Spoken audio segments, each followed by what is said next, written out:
sin. Ayan, 4 na hakbang sa naging kasalanan ni Achan. Ayan, oh. Sa Joshua po matatagpuan natin ang background ng story na to. Ayan, Joshua chapter 7, verse 21. Samahan po ninyo ako na basahin natin ito. Sabay-sabay. When I saw in the plunder a beautiful robe from Babylonia, 200 shekels of silver, and a bar of gold, weighing 50 shekels, I coveted them and took them. They are hidden in the ground inside my tent with the silver underneath. Ayan. Pagpalain po ng Diyos ang kanyang salita. Tayo po saglit sumuko at tayo manalangin. Let's pray. Father God, we thank you, Lord, for this morning. Thank you, Lord, for bringing us together in your house. I pray, O Lord, that as we come to your word, open our hearts, O God, open our minds, our spirits wide, that we may receive from you, Lord, your message, and that our relationship with you, Lord, will grow deeper, and that we will come to know you more through your word. I-bless mo, Panginoon, ang salita na aming pong pag-aralan sa puso ng bawat isa. We pray, O God, that there's Holy Spirit will just lead us and give us wisdom and give us understanding. We commit to you our message this morning, Lord, our time na makinig na yung salita at pagpalain mo, Lord, ang bawat isa sa umagang ito sa pangalan ni Jesus. Ito po ang aming dalangin. Lahat po yung magsabi ng Amen. Amen. Ayan. So, yan po, no, makikita natin sa Book of Joshua, chapter 7, verse 21. Yan po yung background ng ating pag-aaral. No?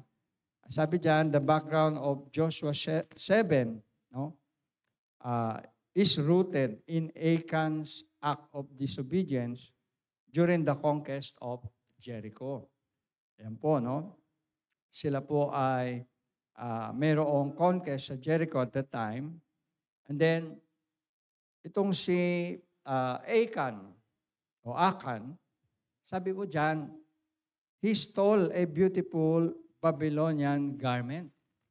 Siya po ay nagnakaw ng isang magandang garment sa Babylonia, no? At hindi lang yon, may kasama pang silver and gold. Ayan, nakalagay po dyan yung timbang nung ginto at pilak, ano po.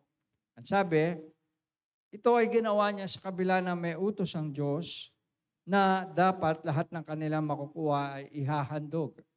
All the spoils should be dedicated. Ang command ng Diyos, utos ng Diyos, lahat yun ay ihahandog o i-dedicate para po sa Panginoon. Ngayon, hindi niya isinuko kasi ilalagay po lahat dapat yun sa treasure o tinatawag na treasury para sa lahat ng spoils. Hindi niya ginawa yun. Instead, sabi diyan, itinago niya yung iba na nakuha niyang gold and silver tsaka yung magandang garment, beautiful garment. Akala niya, doon sa ginawa niya, ay walang makakaalam. Kasi nga, siya lang mag-isa ang gumawa. Tinago niya at the same time, kanya itong dinala sa tent. May tent kasi sila, no? Doon niya tinago sa ilalim ng kanyang tent. At nasa isip niya, ligtas na siya, walang makakaalam po nito. Pero, di ba, alam naman natin, walang malilihim sa Diyos. Amen po ba? Walang maitatago tayo sa Panginoon. Lalo pa ito, may utos ang Diyos sa kanila na dapat, yun nga, kapag ka sila ay nagkaroon ng mga ganoon na spoils, no? Sabing ganon, bago pa pala sila mag-conquest, God warned the Israelites not to take any devoted things. Ang tawag pala po nila ron ay herem, yung mga devoted things, no? Sabi nyo nga herem. Herem, ayan. From Jericho. No, wag silang kukuha ng kahit ano na mga manggagaling sa Jericho. ito mga to, ang mga yon ay yung po mga silver, gold, and they were consecrated to the Lord. Ayan. And were to be put into the treasury. Ayun pala ang instruction ng Panginoon. Lahat na makuha nila. Lahat na mga gold, silver, ano man yun, maaaring mga damit o ano pa, dadalhin yun sa treasury. Dededicate yun para sa Panginoon. Pero si Achan, ang sabi diyan, nagtago siya, nagnakaw siya, kumuha siya, at sa isip niya, wala namang nakakita, wala namang nakakaalam. Siya lang. So, siguro feeling niya ay, yan po yung 4 steps, nakalagay dyan. 4 steps of Achan's sin. Ang unang-una ay yung sabi niyan, hiso. Sabi niyo nga, hiso. Siyempre, nakita niya, ano yung nakita niya? 200 shekels of silver and 50 shekel bar of gold. Ikaw ba naman makakita ng 200 shekel, timbang ng silver o pilak, at saka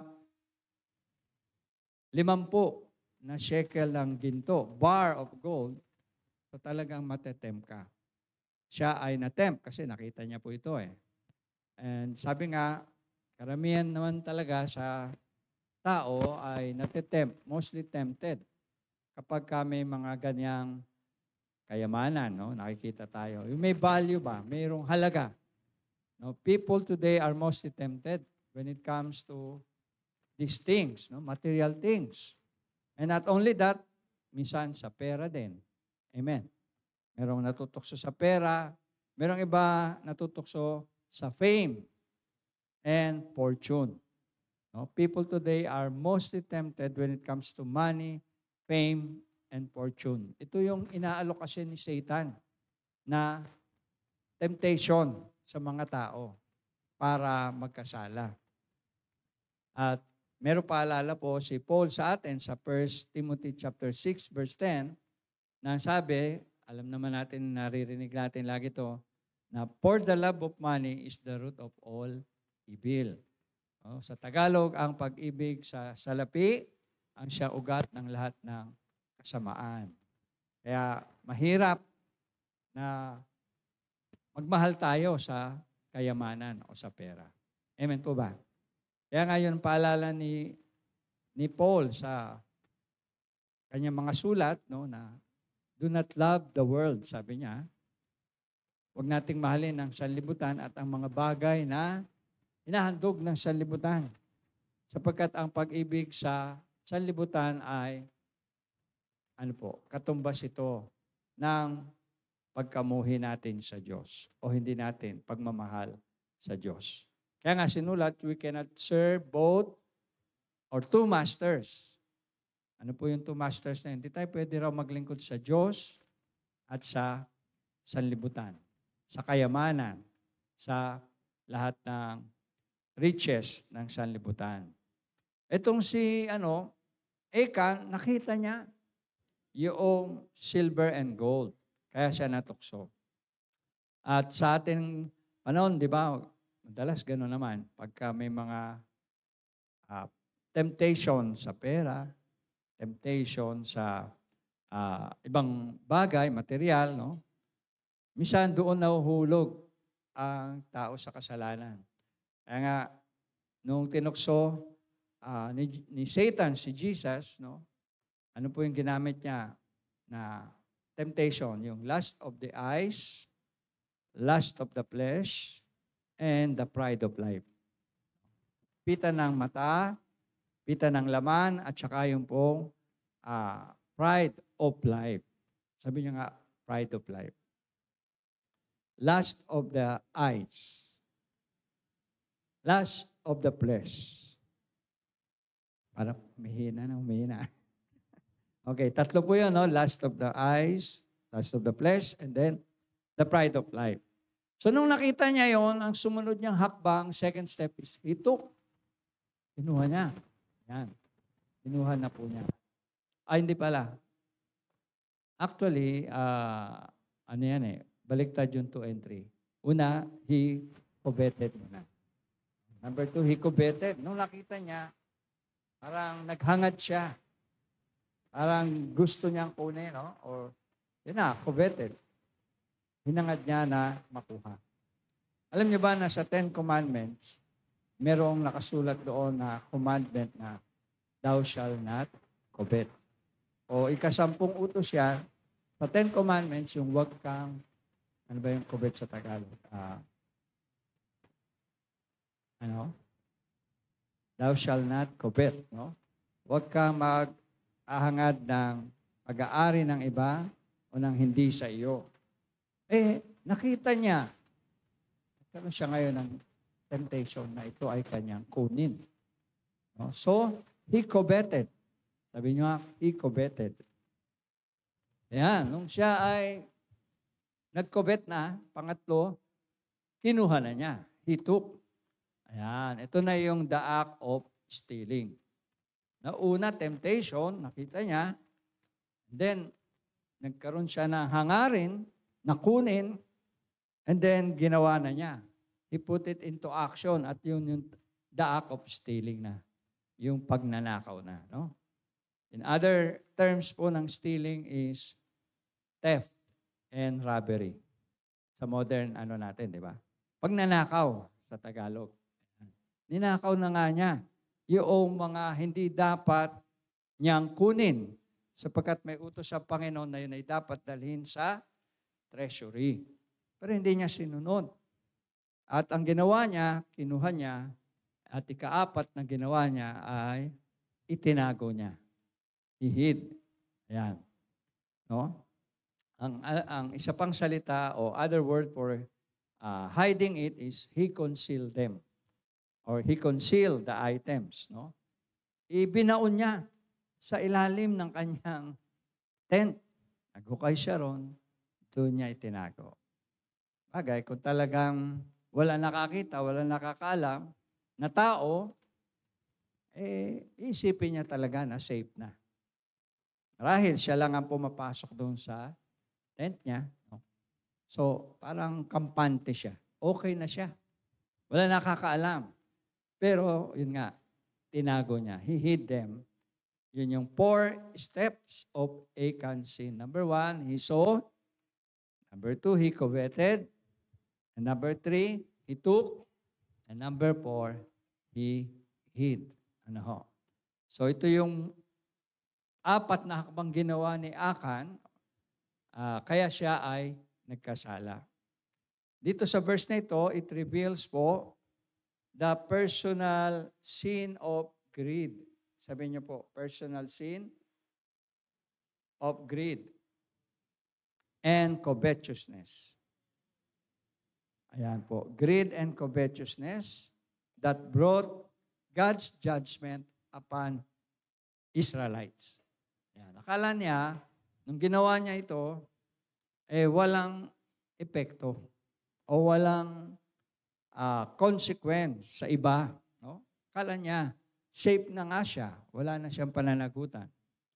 Dito sinasabi po na Achan's sin, sabing ganyan, after the Israelites' victory at Jericho, God commanded them not to take any of the spoils that were devoted to destruction. So, yung pong utos ng Diyos, hindi sinunod ni Achan. Ito ang pinaka-kasalanan niya. Disobedience. Hindi niya pinalo yung utos ng Panginoon. So, kapag tayo po ay may alam tayo na utos ng Diyos at hindi natin sinunod, ito po ay kasalanan sa Diyos. Amen po ba? Hello? Sabi mo sa katabi, kasalanan ang hindi pagsunod sa Diyos. No? Lalo na sa utos niya. Ngayon, sabi diyan, nung nalaman, eventually kasi nadiskubre, nalaman din po yung kanyang kasalanan. At nalaman din, of course, walang may tatago sa Diyos. Pinakita ng Diyos, kinausap. Okay, bago pala nalaman, ni-reveal, ay nagkaroon sila ng muling pakikipaglaban. Natalo sila. Imagine niyo, bago nangyari ito, lagi silang panalo sa labanan. Kasama kasi nila ang Diyos. At yung mga kalaban nila, takot sa kanila. Kasi alam ng mga kalaban na nasa panig nila ang Diyos. Kasama nila ang Diyos, kaya wala silang pagkatalo. Nung sumunod na laban nila, nakipaglabanan sila, natalo po sila. At nagtaka itong si Joshua, siya po yung leader ng Israel's army at the time. Bakit sila natalo? Anong nangyari? Kaya siya po ay sumangguni sa Panginoon. At doon, sinabi ng Panginoon, nireveal ng Panginoon, na mayroong kasalanan sa gitna o sa Israel, no? Mayroong kasalanang nagawa. At pagkatapos, ayun po, pinakita ng Diyos kung paano madidiscover si Akan. And eventually, siya po ay na-discover. No? Sabi ganyan, siya po ay galing sa tribo ni Judah. He was from the tribe of Judah and he disobeyed this command. Sabi po ganyan, he was caught when the Israelites suffered defeat at the city of Ai. Ayun, doon sila natalo Nakipaglaban sila sa Ai. And then, na-defeat sila ng kalaban. And God revealed that a person had violated the sacred command. Doon nila nalaman na meron palang sumuway sa utos ng Diyos. Meron palang hindi sumunod. Kasi nga, inireveal ito ng Diyos kay Joshua. Ayan. Kaya sabi po dyan, merong consequence yung kasalanan ni, tawag ito, Achan. No? Ano po yung naging consequence? Achan's sin brought disgrace and defeat to Israel. Nagdala ito ng kahihiyan sa bayang Israel. Kasi lagi naman silang panalo. Biglang natalo sila. Kahihiyan po yun. Disgrace ang tawag doon. Amen. Hello. Siyempre, tiwala sila dahil sila ay bayan ng Diyos na laging panalo sila sa labanan. Pero dito natalo sila. Kaya naman nalaman nila na meron palang nagdala ng pagkatalo sa kanila. At yun po yung kasalanan ni Achan. Sabi ganyan, Achan's sin brought disgrace and defeat to Israel, leading to the discovery and punishment of his hidden sin. Ayan, doon nalaman yung kanyang ginawa na kasalanan, doon nahayag, nabunyag, yung kanyang pagnanakaw at pagtago ng mga bagay na ito. Sabi po ganon, makita natin, ang pinakaparusa po, no? Hindi lamang si Achan ang nagbayad ng kanyang kasalanan. Nadamay na rin, siyempre, yung bayang Israel. Natalo sila Buong bayan ng Israel natalo. Ano pa ang pinaka-consequence niya? On the part naman po ni Achan, sabing ganyan, Achan and his family and his possessions were stoned and then burned in the valley of Achor. This was done to remove God's fierce anger from the camp. Ayan. Bukod po sa natalo ang Israel dahil sa kagagawan ni Achan sa kasalanan niya, yung parusa po directly sa kanya at sa kanyang family. Sila po ay, sabi niyan, they were stoned and burned in the valley of Achor. Ito na po'y ginawa para maalis ang galit ng Diyos doon sa kanila. So makikita po natin na hindi simple ang punishment doon sa kanyang ginawa, kundi parang capital punishment. Di po ba? Kasi sila po ay stone. Alam naman natin sa Old Testament, ano ibig sabihin pag babatuhin? Ano nangyayari ito sa mga binabato? Namamatay. So death penalty po ang katumbas.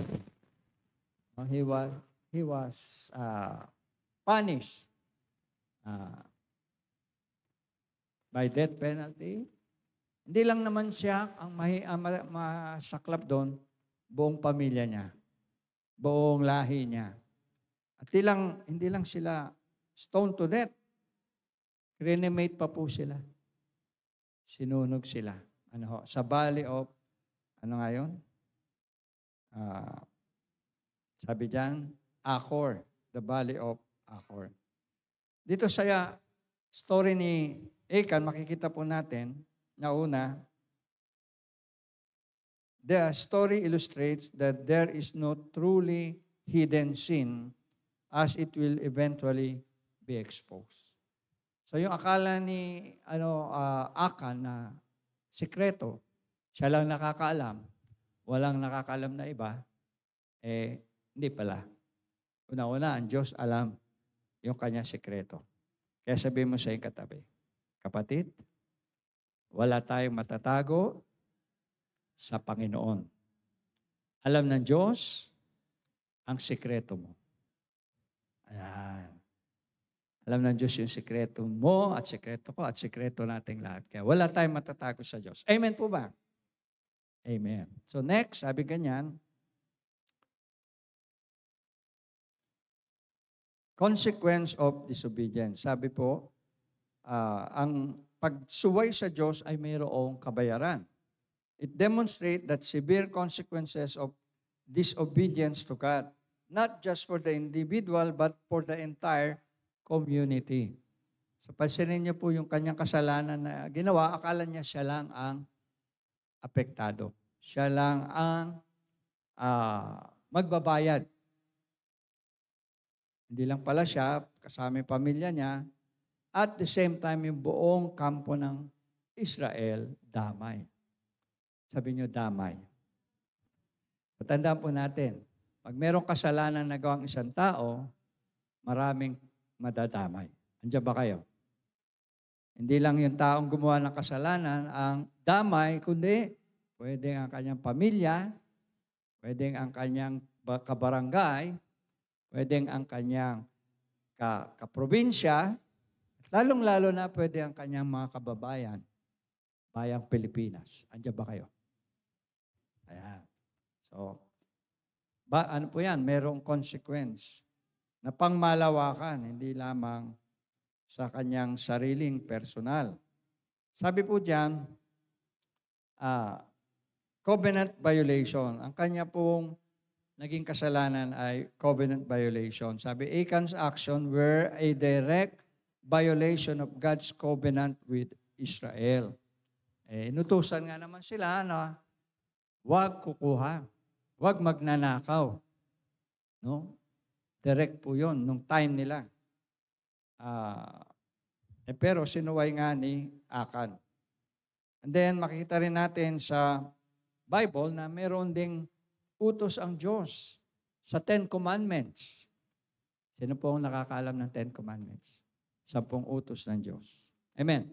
Sa Exodus 20, verses 2 to 17, matatagpuan po natin doon ang the 10 Commandments.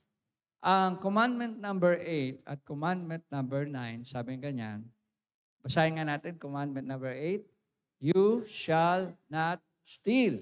O sa Tagalog, huwag kang magnanakaw. Number 9, you shall not bear false witness against your neighbor. O sa Tagalog, huwag kang magpatotoo ng hindi totoo. O bisaya, huwag kang magsinungaling. Shortcut po yan. Huwag kang magsinungaling at magpatotoo ng hindi tama. No, ito ang dalawang commandment na I believe hindi lamang doon sa kay Achan applicable, kundi sa lahat sa atin. Kumikilala sa Diyos. Amen. Alam niyo ba na ang Pilipinas ang tanging bansa sa Southeast Asia na sinasabing Christian nation? Tayo daw po, we are the only country in the Southeast Asia that is a Christian country. Why? Mga katabi po natin bansa, either communism, Buddhism, Hinduism, tayo po dito sa Pilipinas, mas majority ang Christianity. Amen po ba? So, kung titingnan natin, itong 10 Commandments na ito, kinikilala natin to sa Pilipinas bilang isang Kristiyanong bansa. Amen. And yet, di ba kayo nagtataka, bakit? Ang dami ang problema natin sa bansa natin na may kinalaman sa pagnanakaw. Andiyan ba kayo? At pagsisinungaling. Andiyan ba kayo? Yan yung dalawang pinaka kasalanan nakikita natin ngayon sa panahon natin. Ang malawakang pagnanakaw at ang malawakan din pagsisinungaling. Andiyan ba kayo? Yan ay direct violation ng commandment of God. Number 8 and number 9.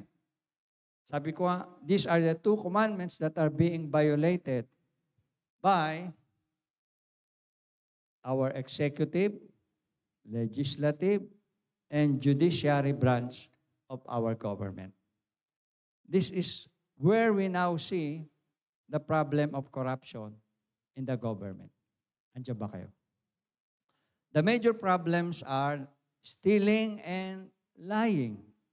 Pagnanakaw at ang pagsisinungaling. Nino ng mga taong involved? Of the people who are involved in the corruption. That is why our country is experiencing so much poverty and so much natural disaster. Yan po yung dahilan. Kaya yung ating bansa ay lubog na lubog sa hirap, lubog na lubog sa baha, natural disaster. Yan ang, dun sa Bible na binasa natin, isang tao lang yung nagkasala, pero buong kampo ng Israel, damay. Dito sa bansa natin ngayon sa Pilipinas, palagay nyo mga ilan ang magnanakaw. Isa lang ba? Marami. Hello, andiyan ba kayo? Yung iba, pinangalanan na. Todo tanggi pa rin. Yung iba, pinakitaan na ng ebidensya. In-expose na sila. Anong sagot nila? Wala akong alam dyan. Akong kilala. Di ba, pagsisinungaling yun? Amen? Hello? Deep inside, sa puso nila, alam nila yung ginawa nila. Pero hindi sila umaamin. Nagnakaw na, nagsisinungaling pa. Parang si Achan lang sila. Ano po? Andiyan ba kayo? Marami tayo dito sa Pilipinas na mga modern day Achan. Mga Akan sa ating bansa, sa ating gobyerno. Sa mga investigasyon nga minsan nakakalito na. Meron ba sa inyo na nalilito minsan sa mga testimony ng mga testigo minsan? No? Sa Blue Ribbon Committee, kapag nanood ka, merong isa magsasalita, kukontrahin naman ng iba. Merong iba, kukontrahin yung iba. Yung ordinaryong Pilipino minsan, hindi na alam kung sino yung nagsasabi ng totoo. Amen. Nagugulo, nalilito na ang mga Pilipino kasi puro pagsisinungaling. Ni isa walang umaamin. Ni isa walang humihingi ng tawad. Amen po ba? Ito ang kalagayan natin ngayon, mga kapatid, sa ating bansa. Kaya, we are into so much trouble as a country. Our country is paying the price of those people who are corrupt in the government. Ang kawawa ay ang taong bayan. Amen po ba? Mga kababayan natin, lubog sa baha. Ang mga kababayan natin, kawawa naman, konting ulan, baha. Ang mga taga-Bulacan na hindi na po naglalakad, na namamangka na lang sila sa kanilang mga lugar kasi hindi na bumababa yung tubig. Ano po? Hindi na makapaghanap buhay. Hindi na makakilos ng normal. Mapalad tayo dito sa Cavite dahil mataas yung ating lugar. Na-imagine mo ba kung kayo yung nakatira doon sa Bulacan? Magagalit kayo doon sa mga magnanakaw sa Bulacan. Amen. Talaga magagalit kayo kung kayo yung bahay nyo yung nakalubog sa tubig. Minsan nga, nung nasa San Andres Bukid pa po kami, ni Sister Beck, naalala ko one time. Tumira kami sa ilalim ng bahay nung inuupahan namin may-ari. Hindi naman siya basement, kundi parang semi-basement. One time, tutulog kami sa kama. Pagising namin sa umaga, siyempre pagising mo, uupo ka sa kama, di po ba? Tapos bababa ka sa kama. Abay, pagbaba ko sa kama, hanggang dito yung tubig. Nagulat ako. Sa loob ng kwarto, baha. Ayun pala kasi mababa yung lugar namin. Pero naglimas kami ng tubig noon. Halos kalahating araw. Taas ba naman ang tubig? Limas. Kung araw-araw baha sa bahay nyo, wala ka nang gagawin kundi maglimas na lang. No? Napakahirap ng mga kalagayan ng ating mga kababayan. And yet, ang mga magnanakaw, ang sarap ng buhay. Pa-travel-travel lang sa ibang bansa. No? Ang mga pamilya ay, ano ba tawag doon sa mga yun? Pasyal-pasyal lang. Gastos-gastos lang. Bili-bili ng mga luxury bag, luxury items. Hello? Andiyan ba kayo? Samantalang ang majority ng Pilipino, lalo na yung mga nasa mabababang lugar, nagtitiis. Titiis sa hirap. No? Kaya makita natin, itong mga ating mga nasa government na corrupt, sarap talaga na maparusahan sila. Amen. Sarap sana na makita yung consequence na mangyari sa kanila. Sabing ganon, yung pagnanakaw o you shall not steal na, ang ibig sabihin po niyan, it means, sundan niyo po doon, binabasa ko, it is wrong to take or keep something that belongs to someone else without permission.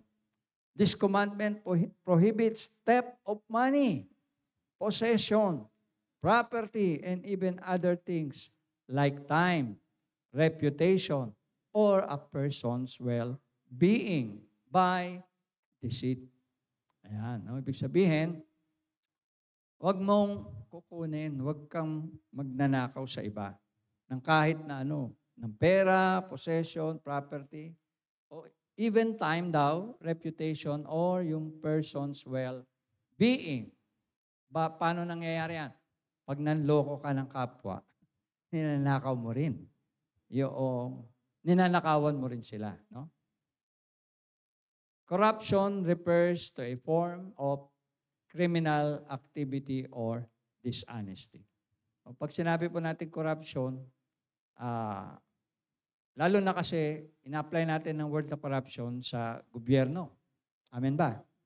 Pag sinabi kasing corruption, it is a form of criminal activity or dishonesty. Gawain ng kriminal po yan. Kaya imagine niyo, yung talagang mga nagnanakaw, mga kriminal yan, and yet tinatawag sila na honorable. Diba? Mga title nila. Honorable. Ano ba? Mga title ng mga politiko. Ganyan Kagalang-galang. Kagalang-galang na magnanakaw. Amen. Mga magnanakaw na, kagalang-galang pa So, criminal activity po yan. It refers to an evil act by an individual or a group. Ayan na. Pwedeng isang tao lang, pwede by a group. Pag sinabing group, sindikato na po yan. Syndicated group. Sabi, may kasabwat. Dito naman sa ating nakikita mga ebidensya, hindi lang naman isang departamento ng gobyerno mayroong korupsyon. DPWH, isinangkot na rin ng COA, isinangkot na rin ng mga Actually, hindi lang DPWH. Ang BOC, no? Bureau of Customs, yan. Ang DepEd, yan. Halos karamihan yata ng majority ng mga sangay ng ating gobyerno ay talagang merong korupsyon. Kaya, pag yan, ano na sila yung may kasabwat na sa ibang branch of the government, yan po ay syndicated na. Sindikato na yan. Hindi na yan pagnanakaw lang ng isang tao. Like yung ating nakikita na problema natin ngayon na korupsyon, sindikato na yan kasi meron sa Kongreso, meron sa DPWH, meron sa COA, di ba? Sa DepEd, meron sa kung ano-ano sangay. Hindi lang isang tao gumagawa. Pero siyempre merong isang mastermind. Yung mastermind yun na may pinakamalaking nakaw. Amen po ba? At siyempre, yun din ang pinagtatakpan ng mga nasa baba. Pero it is a criminal activity po. Tandaan natin.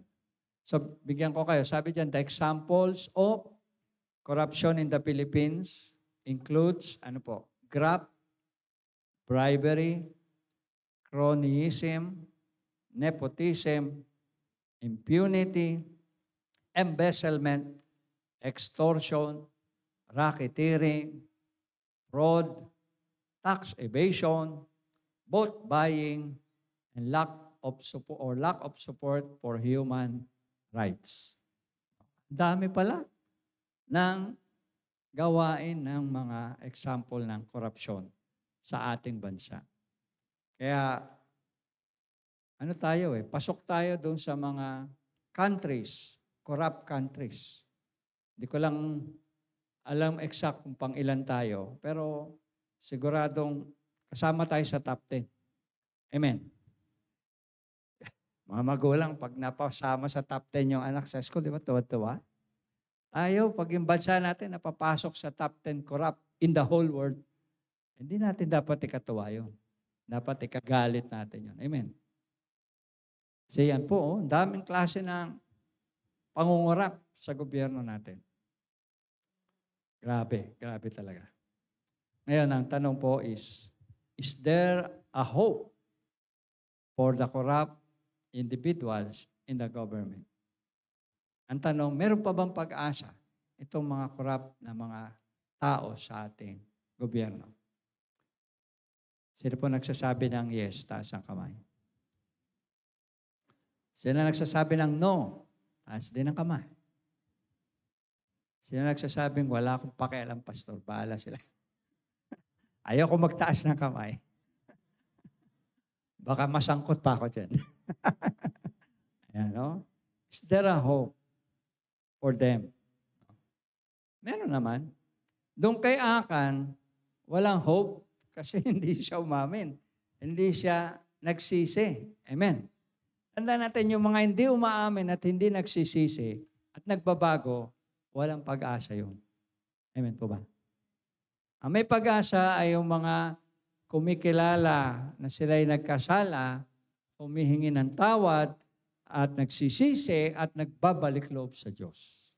Those who repent and ask for forgiveness to God, and those who change for God are the ones that have hope. But the others who don't, definitely don't have hope. They will be like Achan. Amen. Maging katulad sila ni Achan. Now, tignan natin. May pag-asa kapag may pagbabago, may pagsisisi. Tignan po natin ang story of Zacchaeus. Yan. Ito naman ay nasa Luke 19, 1-10.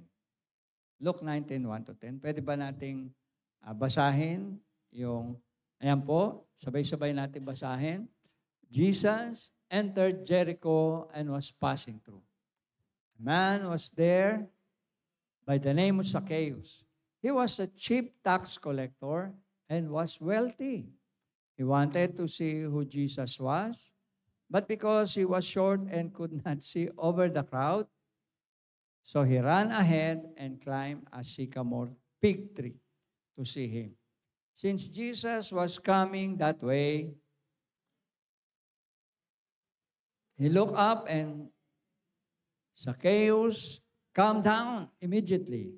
I must stay at your house today. So he came down at once and welcomed him gladly. All the people saw this and began to mutter, he has gone to be the guest of a sinner. But Zacchaeus stood up and said to the Lord, look, Lord, here and now, I give half of my possessions to the poor, and if I have cheated anybody out of anything, I will pay back 4 times the amount. Jesus said to him, today salvation has come to this house, because this man too is a son of Abraham. For the Son of Man came to seek and to save the lost. Ayan. Praise the Lord, no? Makita po natin, iba naman ang istorya ni Zacchaeus. Ayan. Sabi diyan, nung pumasok si Jesus sa Jericho, again, Jericho rin to, tandaan nyo, si Akan, connected dun sa Jericho din, yung kanyang background, no? Aman, yan nga, si Zacchaeus, ang tawag sa kanya ay, title po niya ay Chief Tax Collector. Sabi nyo, Chief Tax Collector. Sabay-sabay po. 1, 2, ready? Chief Tax Collector. Hindi lang siya Chief Tax Collector, but sabi, was wealthy, mayaman. No? Kapag ka po nasa gobyerno ka at medyo corrupt ka, ay talagang yayaman ka. Amen po ba? Hello? Andiyan ba kayo? Nasa BIR po siya. Taga-kolekta ng tax. Ano doon na? Mga taga-BIR, ayos ba? Mapapahiling si Donna kasi may mga transactions siya sa BIR. Ayan yung mga taga-BIR, ayan. Yan ang katumbas ni Zacchaeus. Nasa BIR siya. Pero hindi lang siya ordinaryong tax collector, kundi chief. Medyo mataas-taas yung kanyang posisyon. Kaya naman, naging mayaman siya. Pero alam nyo, curious lang siya na makita si Jesus. Kasi nabalitaan niya pupunta si Jesus sa lugar nila. So andun yung curiosity.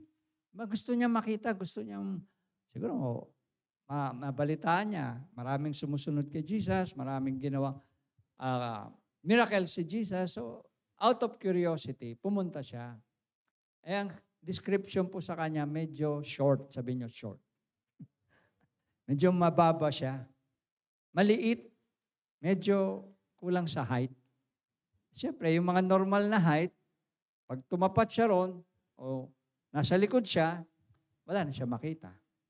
Ang ginawa niya, mautak, tumakbo siya, naghanap siya ng punong kahoy ng sycamore tree. Imagine niyo, chief tax collector, taas yung niya, umakyat sa puno para lang makita si Jesus. Hindi niya inalita na siya ay kantsawan o maaaring siya ay biruin. Yung chief ng, taga BIR nandun sa puno, nakakaya. Hindi niya inalintana. Pero ang nasa puso niya, gusto niya makita si Jesus. Marahil gusto rin niya makilala. Andun yung desire niya na ma-encounter niya si Jesus. So nung makiat po siya, dumaan si Jesus sa tapat ng puno. At pagtingala ni Jesus sa kanya, sabi niya, Zacchaeus, bumaba ka dyan at tutuloy ako sa iyong bahay. Wow! Sarap ng pakiramdam siguro ni Zacchaeus, Natuwa siguro siya kasi ang purpose lang niya ay makita lang si Jesus. Curious lang siya na makita niya yung appearance siguro ni Jesus, makita niya yung itsura ni Jesus. Pero nung dumaan sa tapat niya, huminto si Jesus. At tinawag pa siya sa pangalan at pinababa siya. Ano yun? Sarap siguro pakiramdam. Pag tinawag tayo ni Jesus sa pangalan, hello? Gusto niya ba tawagin kayo ni Jesus sa pangalan? Sarap po. At pagka tinawag tayo ni Lord, sasabihin sa atin, well done, thou good and faithful servant. Yan. Pero wag muna yun ang hintayin natin sabihin ni Jesus. Kasi sa langit na yun sasabihin ni Jesus. Pag sinabi na yun ni Jesus sa atin, wala na tayo dito sa lupa. Andun na tayo sa langit. Amen. Hello? Ayan. So balikan natin si Zacchaeus. So nung sinabi sa kanya ni Zacchaeus, ni Jesus, na pupunta siya sa bahay ni Zacchaeus, ayan po, sabing ganon, ang mga tao, alam niyo naman yung mga nasa paligid, nagsimulang magbulong-bulungan. Nagsimulang alam niyo na, mga OC. Ano nga yung OC? Ibig sabihin? Mga osyusero. Mga miron. Yung mga nasa paligid. Sabi nila, bakit? Bakit siya pupunta sa bahay ng isang makasalanan? Tandaan po natin, kilalang kilala si Zacchaeus na isang magnanakaw. Amen? Diyan ba kayo? Kaya ka siya yumaman kasi nagnakaw eh. Yung kanyang sinisingil na buwis, hindi tama. Merong dagdag, overprice. Maring doble, maring triple. Andiyan ba kayo? Hello? So, sabi ng mga tao, bakit si Jesus pupunta roon? Bahay ng ano yan eh. Corrupt. Bahay ng makasalanan yan. Sabi nga. Doon sa verse 8 to 10, makikita po natin, nung tinanggap na ni Zacchaeus si Jesus sa kanyang bahay, biglang nagbago ang puso't isipan ni Zacchaeus. Na-encounter niya si Jesus personal sa kanyang buhay. Nagkaroon siya ng koneksyon kay Jesus. At yun po yung nagbago ng kanyang puso, ng kanyang isip, at ng kanyang kalooban. Andiyan po ba kayo? Lahat po ng nakaka-encounter sa ating Panginoon ay 100% magkakaroon ng pagbabago sa kanyang buhay. Kakaroon ng pagbabago sa kanyang puso, sa kanyang isip, at sa kanyang buong katauhan. Kasi na-meet niya si Jesus. Tatanungin ko kayo, sino sa inyo ang nagkaroon ng pagbabago nung nakilala niyo si Jesus sa inyong buhay? Amen? Nagkaroon kayo ng kakaibang pakiramdam nung nalaman niyo at nakilala niyo ang Panginoon sa inyong buhay. Amen?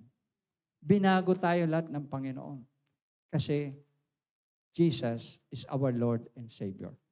Tinanggap ni Zacchaeus literally accepted Jesus into his home.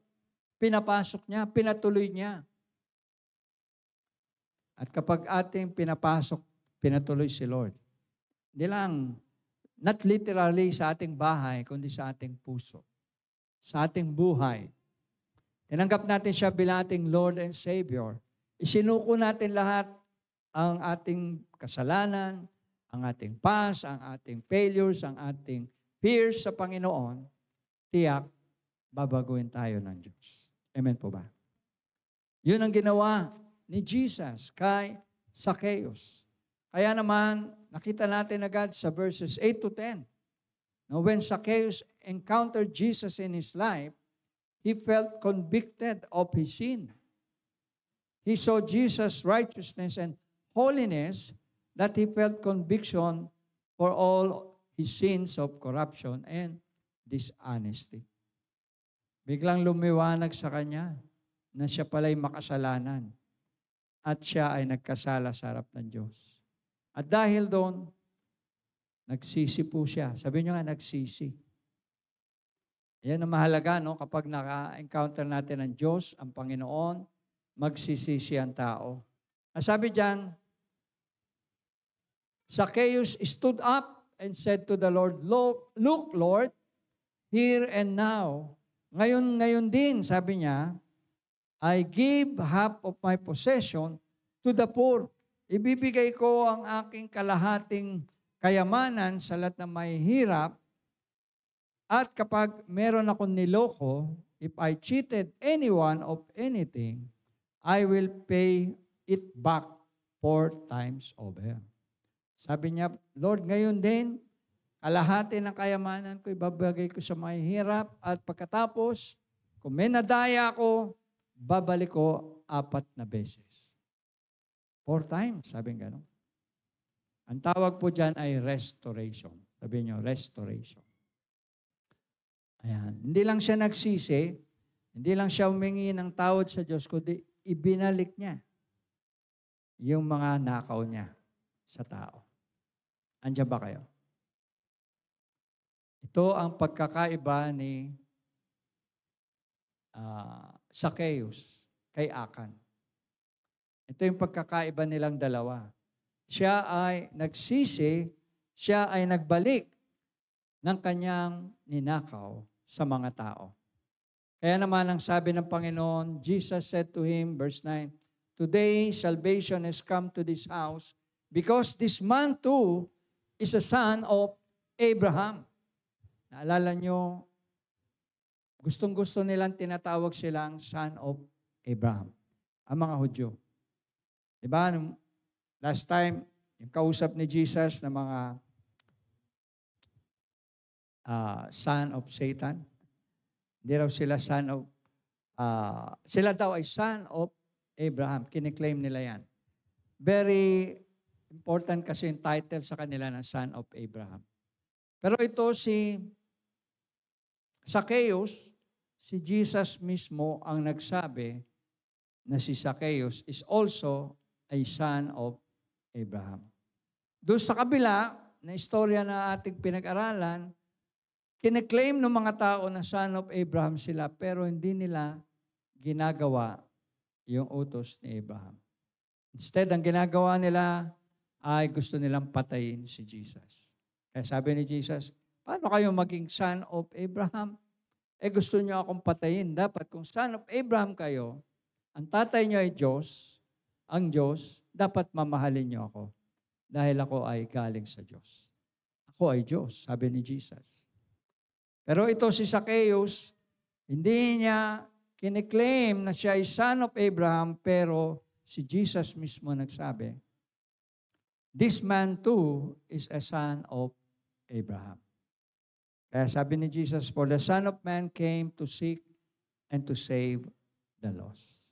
Naparito ang anak ng tao upang hanapin ang mga naliligaw at iligtas ang mga naliligaw. Kaya naman dumating sa araw na yon ang kaligtasan sa tahanan ni Zacchaeus. A sinner and a lost soul can be saved by repenting of his sins and accepting the Lord Jesus Christ as his personal Lord and Savior. Ito ang kailangan po para tayo ay maligtas, para tayo mapatawad sa ating mga kasalanan. 1 John 1:9 says, if we confess our sins to God, He is faithful and just to forgive us and to cleanse us from all our unrighteousness. Sabi po yan ng 1 John 1:9. Kaya may pag-asa kapag ang tao ay nagsisi. Amen po ba? May pag-asa kapag ang tao ay nagbalik loob sa Diyos. Kapag ang tao ay gustong magbago at sumunod sa Panginoon. There is hope in God. There is hope in our Lord Jesus Christ. Amen? In fact, the answer to our country's nationwide problem is not, anything else but only Jesus Christ. Amen ba kayo? Jesus Christ is the only answer to our problem in the Philippines. Kapag ang tao nakakilala sa Panginoong Hesus, kapag ang tao ay nagkaroon ng personal relationship sa Panginoon, he will totally change from his sin. Kaya sinasabi pong gano'n, mahalaga pag-pray natin ang ating mga government leaders. Pag-pray natin na sila po ay makonvict, na sila ay makaramdam ng conviction ng Holy Spirit, sila ay magsisi at magbalik loob sa Panginoon. Yun lang ang pag-asa ng tunay na pagbabago sa ating bansang Pilipinas. Amen po ba? And me as a pastor, ako po ay nalulungkot kapag yung ibang pastor hindi binabanggit o hindi nila sinishare ito sa loob ng church. Sabi nga, ang church kapag silent, hindi po maganda yun. Kapag ang church ay nananahimik sa gitna ng ganitong mga problema sa bansa, kailangan po expose natin ang kasamaan. Tandaan natin, ang ating time is labanan ng mabuti at masama. It's a battle of good and evil. Kung ang church ay mananahimik, walang mangyayari. Ang church po dapat ang boses na naggumigising sa mga taong naliligaw ang landas, sa mga taong nakakalimot, sa mga tao na nagpapatuloy sa gawaing masama. So, personally, as a pastor, ang desire ko po ay yung magising, magkaroon ng pagbabalik loob sa Panginoon ang ating mga leaders para sa ganon magkaroon ng tunay na pagbabago. Tunay na pagsisisi at pagbabalik, lalo na ng mga ninakaw. No? Restoration, ang tawag po riyan. Kaya, yan po ang ating papanalangin mamaya. No? Now, yun ay mga example po na tinitingnan natin na maybe magiging applicable sa mga opisyalis natin. Ngayon ang tanong, how about us Christians? Are we not guilty also? Maybe we can say we are not corrupt like those government. But are we really innocent? Ano po? Inosente po ba talaga tayo? Tanong mo sa iyong katabi. Kumusta ka? Kumusta tayo? No? There is a saying po na we Christians, di lang dito sa church natin, lahat ng Kristiyano sa buong mundo can be a thief too. Pwede rin maging magnanakaw tayo. Kaya lang, ang tawag sa atin ay holy thief. Sabi niya, holy thief. Banal na magnanakaw. Ano ba yun? Tugma ba yung salita? Banal na magnanakaw. Banal kasi nagsisimba tayo, nasa church tayo, di ba? Magnanakaw. Bakit tayo naman tinawag na magnanakaw? Holy thief to be exact. Paano po yan? Hindi po ako nagsabi niyan. Tingnan natin ang Malakay chapter 3 verses 8 to 9. Basahin po natin sabay-sabay. Malakas. Will a man rob God? Yet ye have robbed me. But you say, wherein we robbed thee? In tithes and offerings. You are cursed with a curse, for you have robbed me, even this whole nation. Ayun. Sabi ng Panginoon dyan sa Malakay 3, 8 and 9, pwede bang nakawan ng tao ang Diyos? Ang sagot ay, pwede. Saan? Sa pamamagitan ng tithes and offerings. Ang dira po, pag bibigay ng tithes and offering ay merong sumpa. You are cursed with a curse, for you have robbed me, even this whole nation. Kapag ka pala, hindi natin sinusunod ang utos ng Diyos na ito, ay lumalabas na ninanakawan po natin ang Diyos. So pwede rin pala na ang Kristiyano ay nagnanakaw sa Diyos kahit na nagsisimba every Sunday. Kahit na nag-church every Sunday. Amen po ba? Hindi ako nagsabi po niyan. Basahin yung binasa po natin sa Bible po ng Malakay 3:89. Pwedeng nakawan ng tao ang Diyos kapag hindi niya binibigay ang kanyang tithes and offerings. Kaya naman, sabing ganon, Christians can be a thief too in God's eyes. Sa mata ng Diyos. Pwede tayo maging magnanakaw. Kapag hindi tayo faithful, if we are not faithful in giving our tithes and offerings. Tandaan natin, may sumpa po ito. We are cursed with a curse. And not only us, it may include our family, our loved ones, our community, and even our whole country. Kaya minsan nagtataka tayo, bakit minsan ang sumpa ng kahirapan hindi nawawala sa ating buhay, hindi nawawala sa ating bansa, hindi nawawala sa ating community. Ayan pala, maliwanag na sinabi ng salita ng Diyos. Kapag hindi po tayo faithful, may sumpa ito sa atin.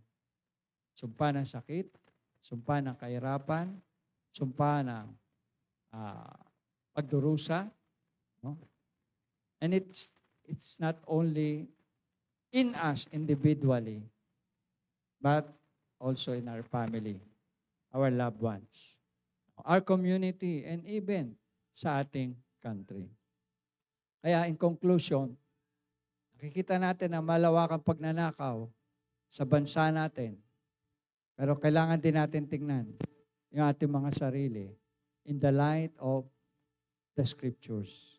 Kaya my brothers and my sisters, in conclusion, the message of God today does not apply only to the corrupt politicians and corrupt contractors, but it also may apply to us. The reminder of God's word for us today is to let us be faithful to God. Number 1, to God. Number 2, to His commandments, and in giving our tithes and offerings. If we are not faithful in giving our tithes and offerings, in the past, kung di po tayo naging faithful sa nakaraan o nagkukulang tayo, humingi tayo ng tawad sa Diyos. Let us correct our shortcomings and let us be faithful from now on. Tandaan po natin, God's blessings are upon those who obey God's commandments. Tayo po yumuko, tayo ay manalangin. Heavenly Father, we come to you, Lord. We ask you, Lord, to search our hearts and our minds, our spirits. Lord, madali kami na makapagturo sa ibang tao, sa ibang nagkasala. Pero sa oras na ito, saliksikin mo po ang aming mga puso. Kami po ay may mga pagkukulang, pagkakasala, ayon sa Malakay chapter 3, verse 8 and 9. Nais po namin humingi ng tawad sa iyo. Nais po namin magsisi at magbago. Nais po namin sumunod sa iyong utos upang ang biyaya at pagpapala ay patuloy naming maranasan. Patawarin mo kami, Lord, kung minsan hindi kami nakakapag-tithes and offerings. Kung minsan ginagamit namin ang tithes para sa aming pansariling pangailangan. Tawarin mo kami, Lord, kung hindi namin nabibigyan ng priority ang pagbibigay ng tithes and offering para sa iyo. Ito po ay aming kasalanan at aming pagkukulang sa iyo. Mingi kami ng tawad. We ask for your forgiveness, for your mercy and grace. Tulungan mo po kami, Lord, na amin po magawa at masunod ang utos mo na dalhin ang aming ikapu, aming mga kaloob sa iyong bahay-sambahan upang doon ay mayroong tugon sa mga pangailangan. At ang pangako mo sa amin, O Diyos, ay bubuksan mo ang durangawan ng langit at ibubuhos mo ang pagpapalang walang sukat, paglalagyan. Kaya dalangin namin, Lord, tulungan mo kami na maging faithful sa aming tithes and offering. Faithful sa pagsunod sa iyo mga utos. Salamat po. Nawa ang iyong mensahe ay maging kalakasan ng bawat isa. Sa pangalan po ng Panginoong Hesus, binabalik namin ang lahat ng pasasalamat at papuri. In Jesus' name we pray. Everybody say, Amen and Amen. Tayo pong lahat ay tumayo.